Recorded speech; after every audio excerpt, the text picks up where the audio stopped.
3. Anamnèse. Fil de trame, fil de chaîne, tisser le grand œuvre de ma vie.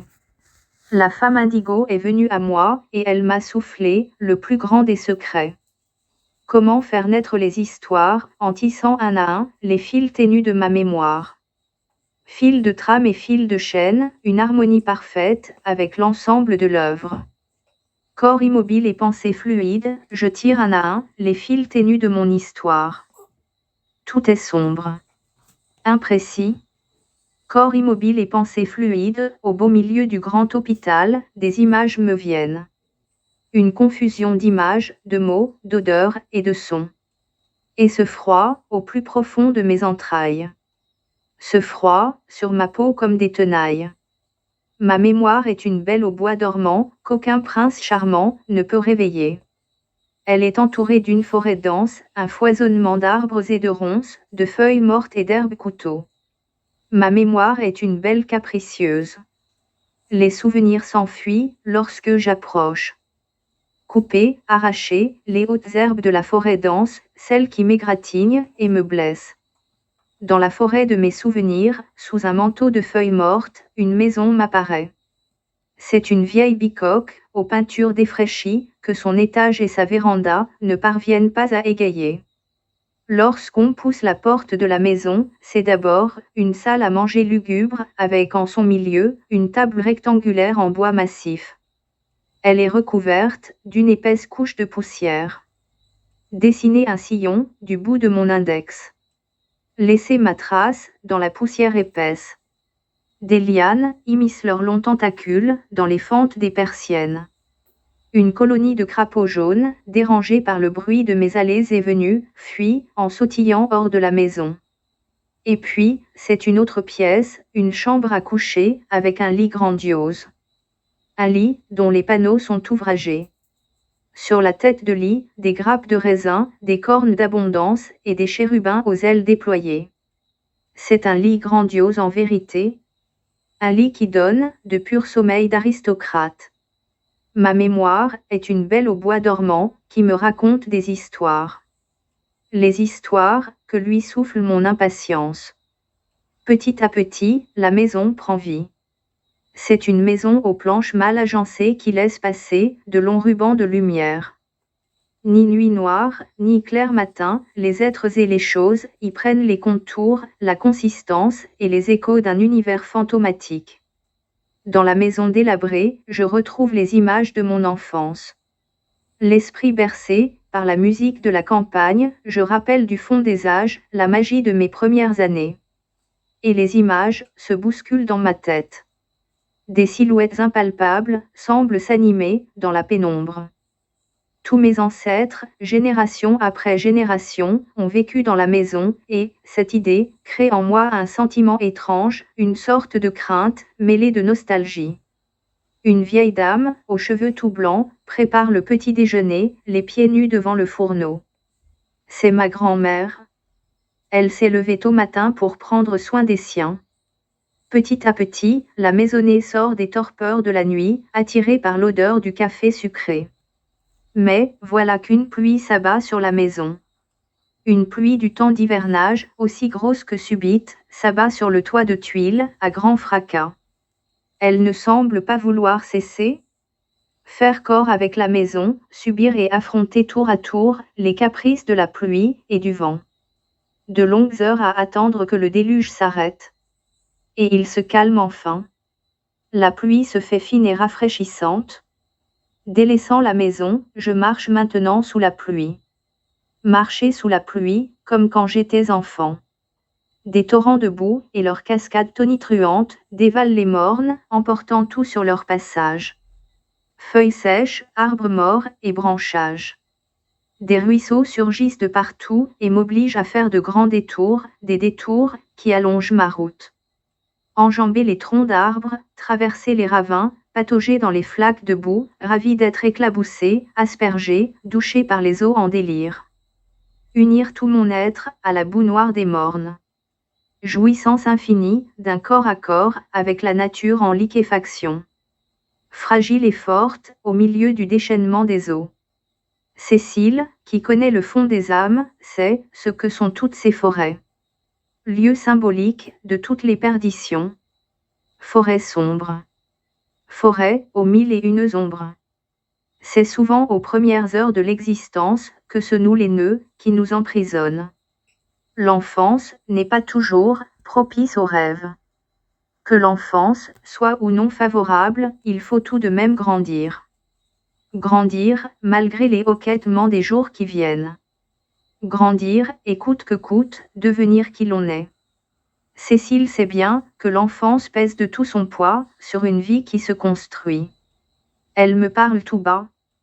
Et sa parole est une danse, ses phrases tournent sur elles-mêmes, telles de belles demoiselles. Et ce ne sont que glissades, sauts de chat, arabesques et pirouettes, pas chassés et pas chaloupés, cabrioles et révérences. Les paroles de Cécile tournent un beau manège de mots.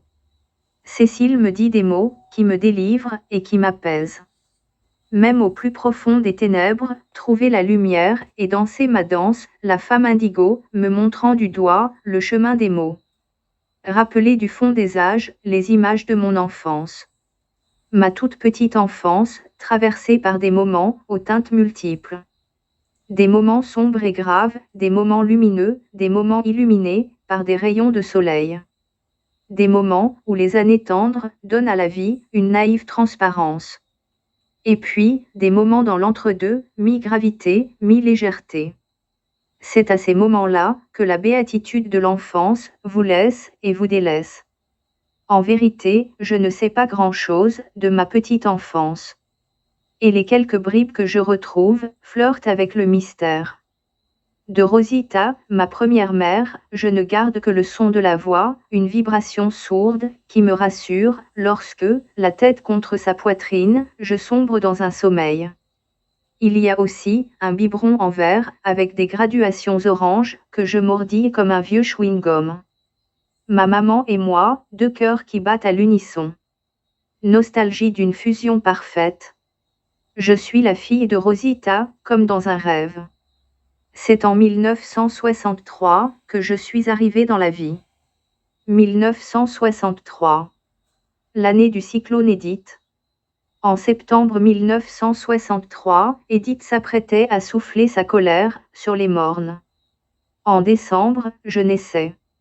Ce matin-là, lorsqu'ils s'étaient réveillés, mes parents avaient flairé le malheur qui se préparait. Lier les vents qui se déchaînent et conjurer les mauvais sorts. Mon père, attentif à la mer, l'avait longuement observé. Calme plat, rien ne bouge, pas même une feuille. Un cyclone s'est formé sur l'océan Atlantique. Tout l'air est aspiré par le monstre malfaisant. Le cyclone Edith se prépare. Il s'affaire. Autour de son œil grand ouvert, les nuages s'enroulent dans un sens contraire aux aiguilles d'une montre. Une masse de nuages tournoyants avance. L'air est lourd. On suffoque.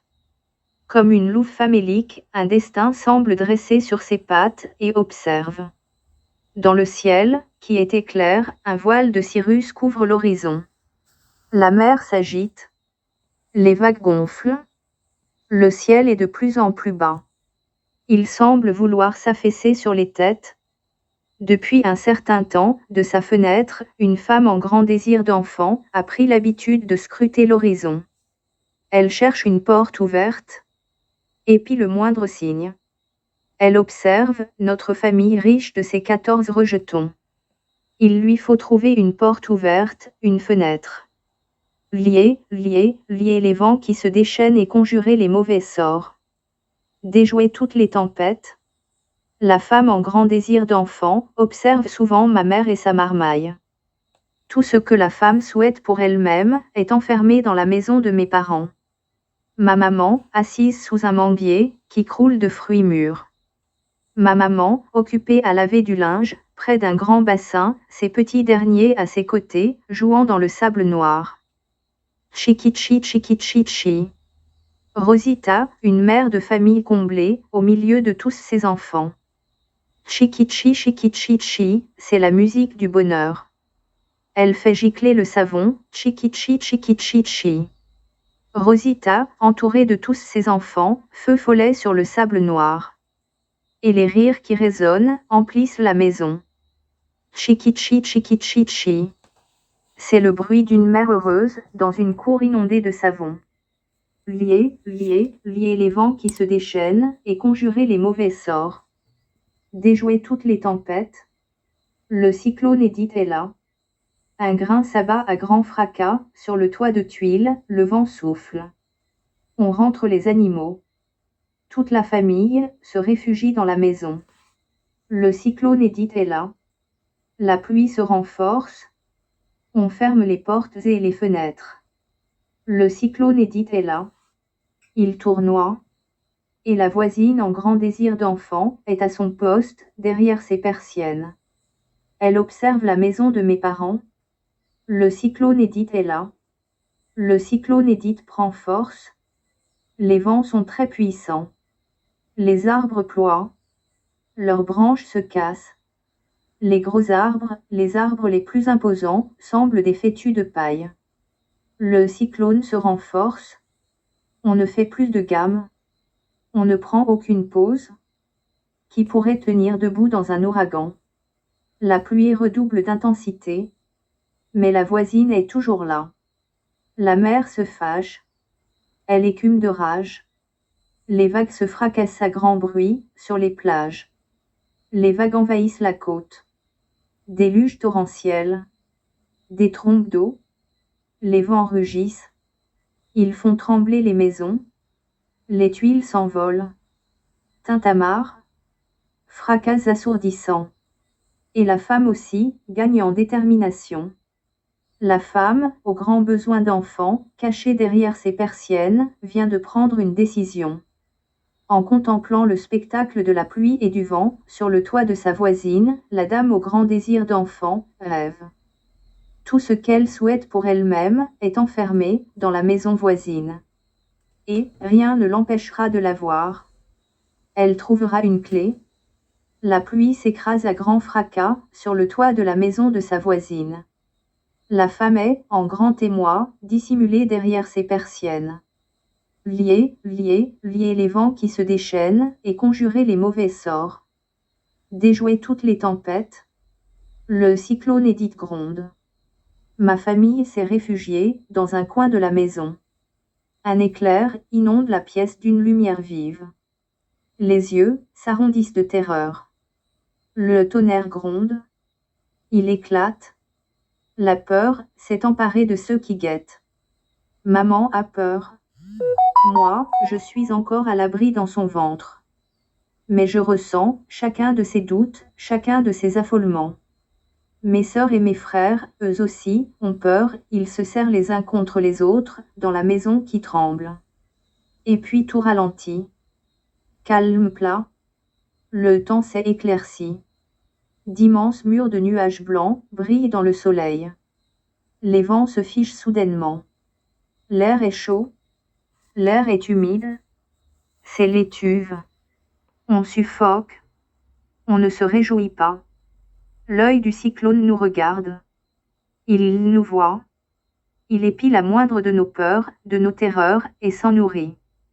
Toutefois, on sait que ce n'est pas encore le beau temps. La femme en grand désir d'enfant organise des stratagèmes. L'œil du cyclone est au-dessus de notre maison. On attend. Les arbres semblent en apesanteur. Leurs branches bougent au ralenti. Lier, lier, lier les vents qui se déchaînent, et conjurer les mauvais sorts. Déjouer toutes les tempêtes. Le cyclone Edith tourbillonne. Le ciel s'obscurcit à nouveau. Les vents et la pluie redeviennent violents. Des trompes d'eau, à nouveau. Le cyclone secoue violemment les maisons, il fracasse tout ce qu'il trouve sur son passage. Vision apocalyptique du cyclone qui s'abat sur les hommes, comme un mauvais diable. Rien ne l'arrête. Il s'en donne à cœur joie. Et puis, le cyclone s'en va lentement, il prend une autre direction, tourne sa colère sur la mer. Il flaire. Il est déjà en quête d'une autre terre. Après le passage du cyclone Edith, on a ouvert les portes et les fenêtres. Désolation.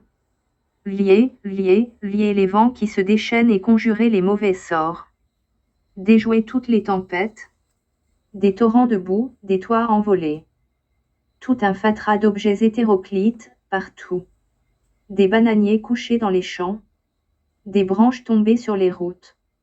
Du nord au sud de la Martinique, les routes barrées, par des branches tombées et des débris en tout genre.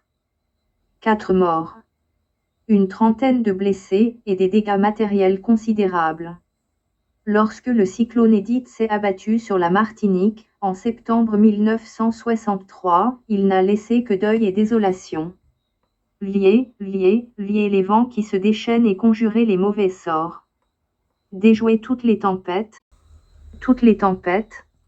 La femme en grand désir d'enfant est maintenant au beau milieu de notre maison. C'est la sécheresse de son ventre qui a donné à la voisine force et détermination. La force et la détermination nécessaires pour pousser la porte de la maison de mes parents. Décembre 1963, la voisine en grand désir d'enfant est au beau milieu de notre maison. Elle vient porter réconfort et secours. Décembre 1963, je suis dans les bras de la voisine. La vision d'un enfant dans les bras d'une femme est un spectacle des plus fascinants.